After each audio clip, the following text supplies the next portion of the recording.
Welcome to the closing beat, everybody. Happy Tuesday. How you doing? Not my brightest idea ever. Just go ahead and eat something spicy right before you start the show. That's great. That's the smartest thing I've done today. Anyways, welcome to our show here. Let's get started with the stock market here today because we got some more exciting things to talk about. I want to point out something real quick. If you're one of our customers, I'm going to have you, well, if you missed it, I'm going to have you go on into the old dojo here and take a look at this market video down here. State of the market, portfolios, and the economy. It was last Thursday's class that we did. This is our private library for customers where we do a class every single week. Last Thursday we did a class, and I'd like for you to check it out if you have a moment. Where we updated you on some of the things that we're doing here with the portfolios and kind of what we expect going forward, as well as the probabilities and the stats and everything. And I just kind of want to put it out there. I say this as humbly as possible. If you open an account with us and you do decide to invest in a Roth IRA or whatever it is that you have, when you make that deposit, that's my money. Right? And I know somebody's going to say, oh, you thief, whatever. But no, it's you keep control over it, but we invest it for you, and I treat it as if it's my money. So we manage over $50 million now, and it's all my money. That's how I look at it. It's all our money. That's how we manage it here. So if there's something that needs to be done to benefit you, just know that the person managing your account truly pretends as if it's his until you need it. So I mean that in all seriousness, and when you go look on that class there, you will see the adjustments that we did. I had some emails today, seemed like people missed the class. What are you doing? Go watch the class.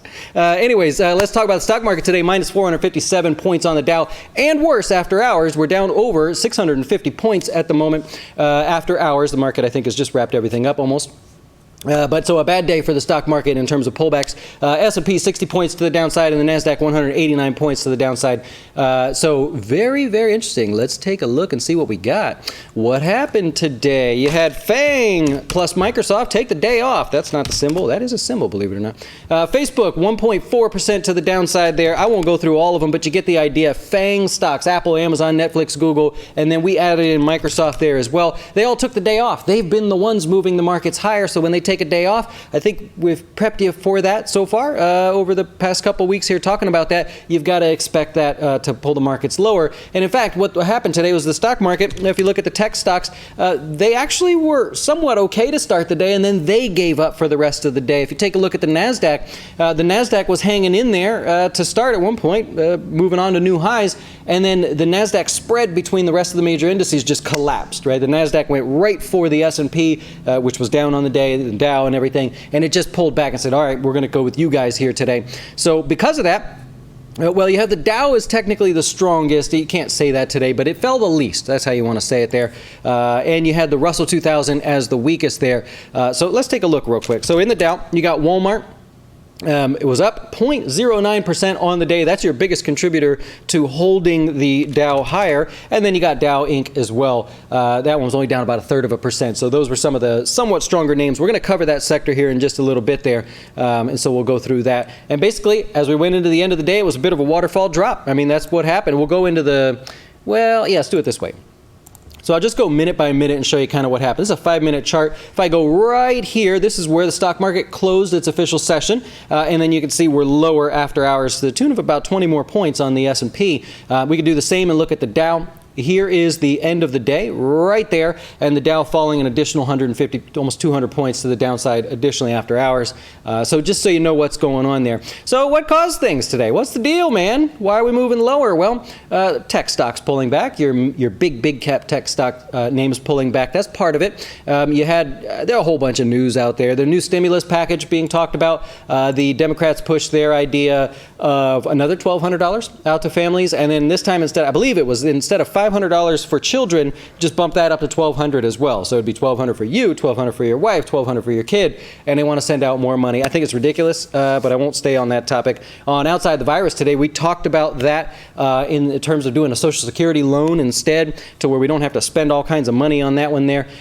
So maybe something you want to check out. Also, we did REITs, changes to the REITs, a couple REITs out there. compared the two, went into the holdings, so you know if you own one of the REIT ETFs, what changes they're about to make there. Focus on some of the popular ones. FinTips yesterday, we did a deep dive into Jets. Jets is the ETF for the airlines and a couple other transportation stocks, things like that, airline transportations. Tomorrow, we're going to ask the question on our FinTips show, should you take the early withdrawal from your 401k if times are tough and you know you don't pay the penalty and everything, but should you do it? What would you be missing out on? What would you be gaining if you did do that? So we're going to go through that tomorrow if you're interested in that as well. Anyways, I got sidetracked there. Let's go over to the Russell. Russell was the weakest on the day and weakest after hours here. The Russell's down 4.5% after hours, so your small cap stocks getting hurt the most. Your biggest sort of decliner, it's an equal weighted index basically, so your biggest decliner today was this Quidel. And this is the one from yesterday where they got their fast track approval for the emergency fast track approval for their, I guess, instant testing. I mean, it says basically instant testing for the coronavirus. Reversal today. Stock went too far too fast, right? Just totally acceptable there that's going to happen. We're going to go to the sector breakdown, and as we do it, we're going to do something a little interesting today. We're going to talk about the Fed and what ETFs they're buying or what we think they may be buying. We're going to make some assumptions here. Because the Fed is now buying corporate bonds. ETF, not corporate bonds, corporate bond ETFs. We'll go through some of that in just a second. Let's do the sector breakdown. Healthcare was the strongest to start the day. It was holding up there. Everything was good. It was leading the way. It fell to third place by the end of the day. You had some names in there. Alexion Pharmaceuticals still finished positive on the day, showing a little relative strength there. Oh, no, sorry, it's Anthem. Anthem actually quarter point higher on the day. So your leaders that started the day higher did give back some of their gains, but finished basically in the green. AbbVie was your strongest out of the group there. And then Johnson & Johnson, it couldn't do anything. Today, when everything was higher, Johnson & Johnson was flat. It was perfectly flat on the day. It refused to participate in healthcare's rally. Johnson & Johnson makes up 10% of the healthcare stocks there. So the fact that Johnson & Johnson started to sell off just added to the additional pressure across the board there. No move. Biotech and healthcare were leading industries today. Yesterday, I mentioned the IBB. That one started off at highs today. Did pull back a little bit to finish out the day lower with everything else. REITs, holy cow, big sell-off in REITs today. Broad-based sell-off. Every stock was in the red in the group there. No matter what ETF you use, you saw a broad sell-off in the mix there. That's XLRE. We can use the ICF in here. And now, check what I did. I forgot to turn that off. Everything across the board, nice and weak for you. Your American Tower down on the day, back below the 50-day moving average. Just pointing out a few of them here. Prologis back below the 200-day moving average. Crown Castle did manage to hold the 50-day moving average. And those three stocks, let's see. Yeah, those three stocks make up 35% of the XLRE, for example. So when all those have a weak day, you can kind of understand that those are going to be lower on the day. Yep, that did hurt. I'm banging my hand there. Oil was higher on the day. Did really well, actually. Finished with basically a 5% gain on the day. The Saudis have now cut 40% of total production in June. They're at 7.5 million barrels per day. And the goal was that they would hope, this was yesterday. We talked about this yesterday. But the goal was that they hoped that other OPEC Plus members were going to do the same, and they got it. So you had the UAE and Kuwait will cut 180,000 barrels per day between them, so total. So really good. That was helpful for them. They're trying to help, obviously support the price of oil, get things kicking again, get the economy going again. That's also something. Tomorrow we've got oil inventory numbers. We're expecting 4.6 million barrels surplus, right? So in addition, 4.6 million barrels. All right, basic materials moved a little bit lower on the day, 1.5% to the downside. It was strong to start the day. It was holding in there. You had your chemicals, Dow DuPont, or we say DuPont now, I guess. DuPont was strong, but it faded away. Dow Chemicals, or Dow Inc., was strong, faded away. It's kind of, you guys get why. Amcor, these guys make anything plastic, boxes are just behemoths in that space. Amcor was also strong on the day, finished strong on the day. Jets, we just talked about that a minute ago. That was lower today. Did you see the Boeing CEO on a Today Show this morning? Had to get up early. I didn't, but you had to get up early to check this out. They asked the Boeing CEO, do you think there's going to be any bankruptcies in the airline space? And he said, I don't really want to speculate on that, but yes, by September, you're going to see some issues. right? So airline stocks were down on the day. United Airlines down 5%. Delta Airlines down 4.5%. Let's call it 5. American Airlines down 4.5%. Throw them in the same bucket as well. It's pretty interesting. You also have the Fed. For the first time starting today, they are going to be buying corporate bond ETFs. The Treasury, this is how this works. If you care, make you sound smart in front of your friends or something. Just throw a little thing out there, make them, catch them off guard. In the stimulus bill there, the Treasury gave the Fed $75 billion. What the Fed is doing is the equivalent to what you do when you day trade or use margin in your account. So if you have a brokerage account, if you're going to be buying and selling but holding overnight, you basically get 2 for 1. So you put in 50,000, you get 50,000 in margin. You just have to follow the rules and you're able to use an additional 50,000. It's called 2 for 1. If you're going to day trade, you get 4 for 1, which means you put in 50,000, you all of a sudden have 200,000 you can day trade with as long as the money's back by the end of the day. The Fed says, okay, thank you, Treasury, for the $75 billion. We're going to lever that up 10 times. $750 billion. This just made up money. There's no, it's full faith and credit of the Fed at this point. So anyways, 10 for 1. And they're going to use this money to buy bond ETFs, right? And so, people are saying, well, which ones are you going to buy? They won't tell you. They won't say which ones it is, and that's probably a smart idea. They give a little hint, though. U.S.-listed ETFs whose investment objective is to provide broad exposure to the market for U.S. corporate bonds. That's very helpful because now you can go and run a scan for that and say, all right, guys, which ones are you looking for? Here are my assumptions. These are not, I don't know this for a fact, right? This is just based on what they said. Read the whole statement, looked for all the keywords, and we ran a scan based on the keywords. LQD. All right, so LQD, I think is probably one they're going to focus on. It's BlackRock owns the fund. It's iShares, but BlackRock owns it. And these are the largest corporate bond. This is the largest corporate bond ETF out there. And due to the sheer size of leveraged money that they're going to be buying in these ETFs, I'm going to assume that this is one of them. If it is not definitely one of them, we'll see. Now, they're buying bonds as well, and they have a maturity mandate on how they're buying their bonds. So if that is the focus, then they could be buying. I don't know that they didn't say that in here, but if they're going to take the same approach as their bond purchases but use ETFs, you got the Vanguard short-term corporate bond, VCSH is the ticker symbol, or the other one, which is basically the exact same thing, the iShares corporate bond ETF. So one, if not a combination of those three, is highly likely the ones that they're inching into and starting to buy. I don't know for sure. Just throwing it out there just so you guys have a little something to research or maybe something to share with your friends or whatever you want to do. Just throw it out there. Okay, 10 stocks made new 52-week highs today. General Mills is the only one that did not reverse course and head back towards lows. There were a couple that finished positive on the day, but General Mills held its own, stayed at highs. Typically known as a boring stock, it's been anything but boring lately. I've got something I want to share with you here. You want to play along? We're going to go to General Mills. We'll come back to that one in a minute. General Mills is an outperforming stock both in the short term here and we look back in the long term there. Not known as one that you typically would see outperform, but if we look back over the last 20 years there, you can kind of, you can definitely see. General Mills total return, dividends included and S&P total return included in this, and consumer staples total return. What we're doing initially here is we're comparing the consumer staples sector to General Mills. And so consumer staples averages a 7.07% gain on average over the last 20 years. General Mills is pushing 10%. So looking pretty good there. In terms of, the performance. Now, in the short term, what's happening? General Mills is, of course, outperforming the overall stock market. It's already back to highs, so that's an easy one to suggest there.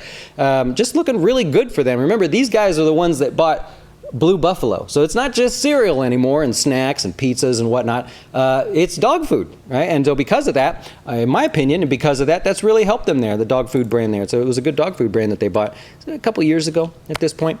Anyways, just thought I'd share that with you. NVIDIA hit new 52-week highs as well. Look, there's a lot of different analysts going crazy over this stock. In fact, 74% of all analysts on NVIDIA have a buy rating and say basically glowing and exciting things about the stock. I'm not saying it's a good or bad thing. I'm just pointing out the data to you there. When you look at NVIDIA, they're kind of getting the best of both worlds here. NVIDIA, Logitech is another one. NVIDIA, what's their primary focus, right? So if you were to happen to look up the stock, look up the fundamentals, you'd very quickly be able to find 43% of their revenue comes from gaming. What are we all doing? We're sitting home playing games. I played a game for the first time in forever. We bought the little digital, I don't know if NVIDIA is involved in this product, but the little fake digital Nintendo. So it's all the Nintendo games but built into today's technology, and you play with the same remote controller. I had a blast, man, snacking on popcorn, just going nuts. Anyways, 43% of all their revenue comes from gaming. Kids are staying at home, kids are gaming. The problem is now we need more data centers. There needs to be more expansion in the data center arena. Well, guess who's also in that arena, right? So they're doing well overall. NVIDIA looking pretty good. Just thought I'd share that with you. I don't know. So those are a couple stocks making new highs here today. And what we have for you here, there you go. Number of new highs over last week, basically a 1 week period. We broke it down per sector as a percentage of the overall stocks in the sector. It's just basically a fancy way of showing you a chart that says in the technology sector, 25.8% of all stocks in the technology sector hit a new high sometime within the last week. In the consumer discretionary space, 8.3% and so on and so on. You get the picture there. This was basically just to say, in case you didn't know who brought the markets to the show or who's been moving the markets higher, it should be pretty obvious now it's tech, right? And so if tech even takes a small break, doesn't mean it's catastrophic, doesn't mean there's a problem, but if they even take a small break, now you have a recipe for the markets falling. What happened today? They took a break, right? And so it's understandable. All right, number of new lows. There's only 2 on the day. You got to get the symbol right if you want to see them. That's 2 times, 3 times is a charm. WFC down 3%. That's Wells Fargo, of course. They hit new lows yesterday, hit new lows again today. Not looking good for them. That's a tough. That is the underperformer in the space. And Cincinnati Financial still trying to find a bottom there. Hasn't quite done it just yet. All right, I mentioned a minute ago the Boeing CEO said he expects that there will be a U.S. airline that does go bankrupt by the end of the year. He said September. I'm just throwing it out there. Grubhub, obviously you saw that today. If you were participating in it, you may have been participating in the halt. It was halted today a couple times, I believe, once that I'm familiar with. It's reported that Uber wants to buy them, right? We talked about this on Outside the Virus as well. Uber's supposed to buy them or wants to buy them. They're not interested in an all-stock deal. Grubhub wants an all-stock deal. So it looks like they're working on their financial differences at the moment, but Uber's basically trying to buy them. Yep. Very interesting. All right, Tesla. I guess the factory's open. Tesla's like, hey man, this was his tweet. I'm going to the factory. We're opening back up. We'll be on the assembly line. Elon Musk himself, he said, him, will be on the assembly line. All I ask is if you come and arrest somebody, that it just be me, let everybody else be. And they opened a factory. So not supposed to. Supposed to be shut down. The president got on his side. The Treasury Secretary got on his side. Jim Cramer from CNBC got on his side and agreed with him and said, get back to work. Right, so now that puts the it's an interesting thing happening here, but basically everybody, I think, saw that happened today, right? And you're either on one side or the other. It doesn't matter where I stand. You either believe that that's great, go get the economy up and running again, go back to work. You're the only car manufacturer not allowed to get back to work, or you're on the other side and you think he's a billionaire that's just pushing around government or something. There's going to be some argument for both sides. I just report the news to you. Speaking of news, I saw LA County. The LA County wants to extend the stay-at-home order for the next 3 months. Yikes. I don't know. 3 months, man. That's a long time. BlackRock. So PNC actually wants to sell and is selling their position in BlackRock. Made the news today because PNC is the largest holder in this stock and has been the largest holder. They own 22% of the shares. So they worked out a couple different ways they're going to be selling their shares. They're not just going to throw them out all there in the stock market, but they're getting out of their position. They didn't say anything bad, just a mutual, hey, had an investment. Investment's been going well. We need to capitalize on the investment. We'd like to sell our investment. That's basically all they said. So that's why the stock was lower today. Hertz. Oh, man. $2.90 for the old price of Hertz. 9% lower on the day. Missed on earnings. They canceled 90% of all their car orders. They were going to buy cars, obviously to rent them out. And they canceled 90% of all of them. Bankruptcy on the horizon there. They're working their way through it. I imagine it's tough times there. Logitech. You can imagine Logitech did well. I read through their earnings report to see what was going on. They make the webcams and we're all sitting at home using the webcams. But they actually saw the most surprising boost in sales was from the boom microphones. So in other words, like a lot of us have webcams or we use our laptop and it's got a camera or whatever, but we didn't have the quality microphone. So Logitech scoring on the microphone sales there. Good job. I like it. Simon Property Groups to start opening up their malls and places as well. They've got a whole set of criteria, things they're going to do to make sure people are safe. People are thinking out there. I like it. People are staying smart. All right, so we've got earnings tomorrow. You got Cyber, Dillard's, Jack in the Box, and Virtu Financial. Really cool company, by the way. Really cool company. Like, if there's such a thing as like companies that are my idol, that'd be one of them right there. Anyways, tomorrow Fed Chair is going to speak, Jerome Powell. He'll be out there speaking early in the morning, 9 o'clock Eastern time. Dividends. You've had 201 stocks so far reduce or eliminate their dividend. Yikes. Valero did not. They're going to pay 98 cents. WEC Energy did not. They're going to pay 63 cents. Visa paying out 30 cents. And there you go. Remember, Dexcom taking the place today of Allergan in the S&P, and Domino's Pizza gets a warm welcome. Ha, see what I did there? Gets a warm welcome to the S&P here today. So welcome, Domino's Pizza. I see you delivering pizzas everywhere. For a while, they were like the only traffic on the road here. Sadly, everybody's out, back to work. I'll take a chance here and try to answer your questions, see what I can do. If I can't, then I'll just leave. I'm of no value to you. But I'm sure I can help in some way. Let's see what we can do. Why not help all the small businesses that get squeezed out of small business? Hey. I'm not starting that conversation. I feel really strongly. There was two guys. I can't even... Forbes. I think it was Forbes. Look up Forbes. Two guys that wrote an article that just said, hey, why not just let people take an advance on their Social Security? That way, if they need the money, they can just take it up to $5,000. They agree to delay Social Security by 3 months. So you take it at 65 or 7 or whatever you want to take it at. Then you have to wait 3 months to get the money because you're going to pay the government back. Instead of just handing money blindly out to people, let people decide if they need the money. I thought that was a really good argument, and I hope it was Forbes. So if you want to check Forbes, so if you want to check it out, you can read their justification and everything. It's just like, yeah, think about it, guys. Think about it. What do you think about Simon Property Group? It's going to be a while. Take a look at what's happening in China. A lot of the properties over there, people are not in a hurry to get back to shopping, right? I mean, it's like, you think the same happens here? I mean, I think it's a long-term play for sure, but I don't like the idea of what it looks like technically, right? These are some of those stocks where you say, I'm going to let it bounce. I'm going to let it start a little uptrend. I don't need to catch it from 50 to 80. I'd rather catch it from 75 to 120 and then know that I'm on at least riding some kind of momentum there. And that's hard for me to say because I'm a contrarian by just pure blood. Yep. There's a lot of so the question is on covered call type ETFs. There's a lot of them there. There was one run by Nationwide, which is a collar ETF. It just has to fit what you're shooting for. Know that the growth is going to be less over in the long run, and you're shooting for income. So if you're focused on that and you're willing to sacrifice some of the growth and you can't do covered calls yourself, then maybe that's a product you want to use. I can't remember the Nationwide one, but they looked like heroes the other day because they just opened, just got running, and they did a collar, which is basically just saying you sell a call, you take the money from the profits of whatever you sold the call for, and you go buy a put. So that way if things crater, you own a put, you're hedged essentially, but it didn't cost you anything. It's collar trade. And well, they put on their first collar trade and the stock market tanked, so the value of their put was so great that they barely lost anything or were down anything. So it made them look interesting there. I'm sure that got a lot of people's attention. Yep. ExxonMobil's keeping the dividend. I believe they paid it out or will be paying. Ex-dividend was the other day. Yep, you got it. That is the thing.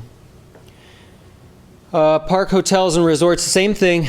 These guys, I mean, it's great that they're smaller. They've got a chance to be more nimble like we talked about yesterday and everything.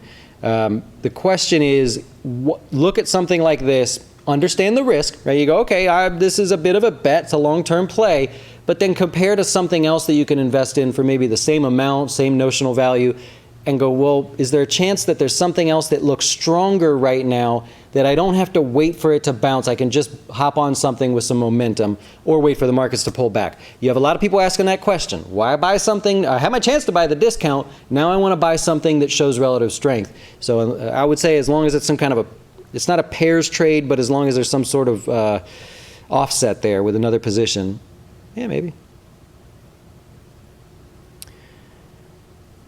Did I miss? Good question, Kyle. I don't see a Kyle asking a question there. Maybe post it again. Happy to take a look. You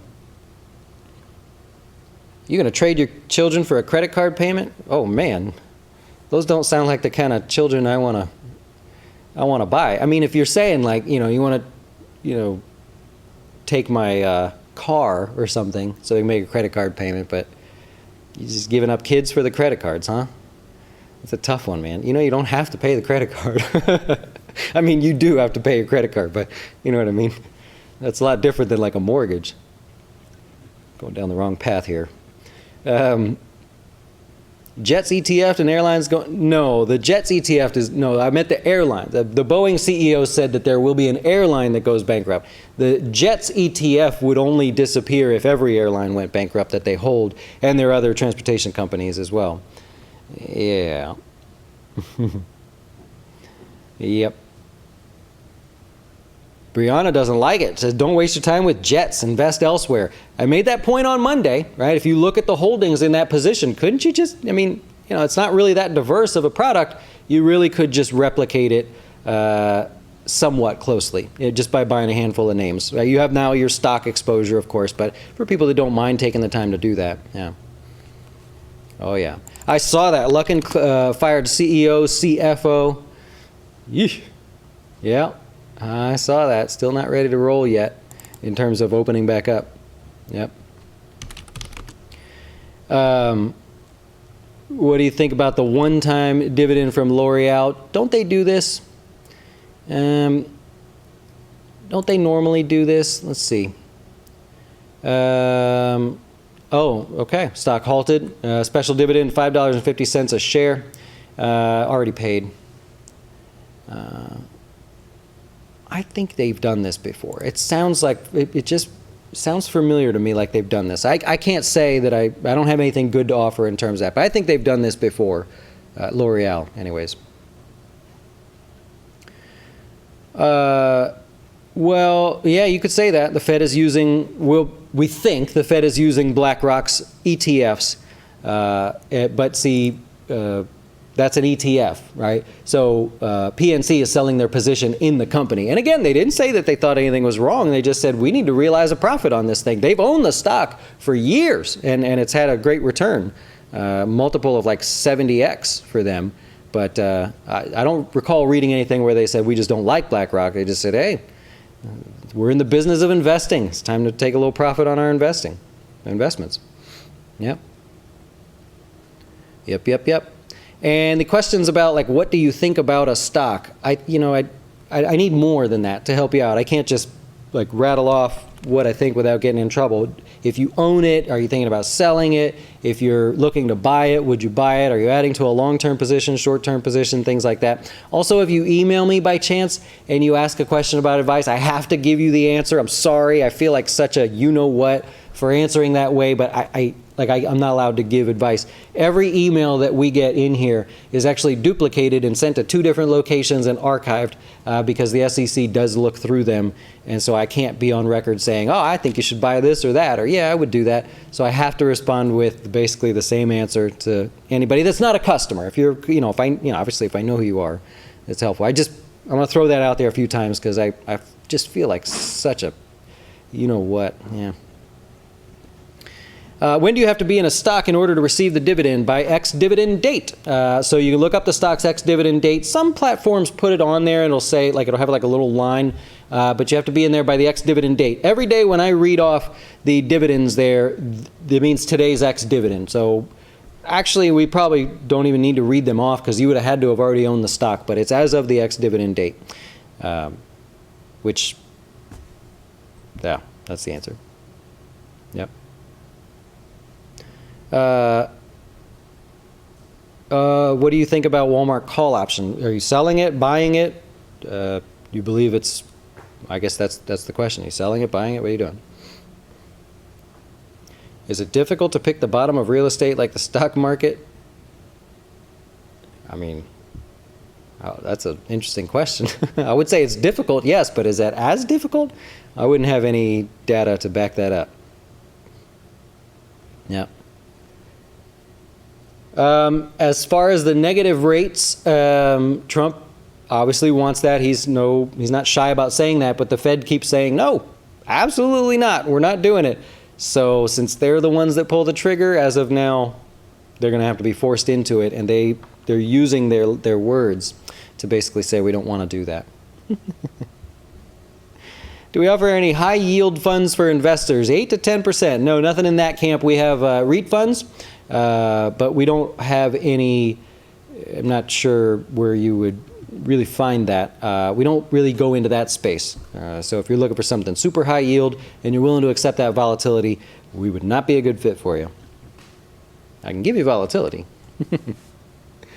Cool.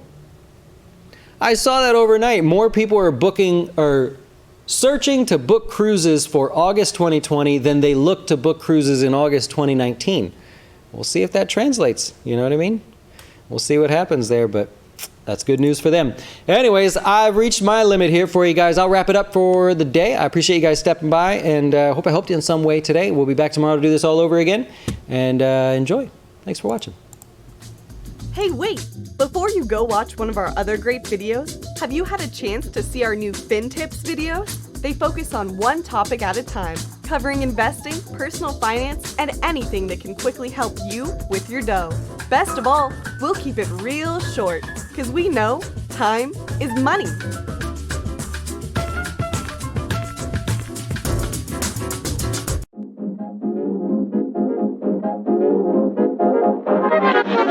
Why should you choose Jazz Wealth as your retirement or long-term investing service? Our portfolios are managed by us, not some faceless mutual fund manager. Our private classes will teach you everything about investing and getting your dough straight. Best of all, our fiduciary standard means your best interest comes before ours.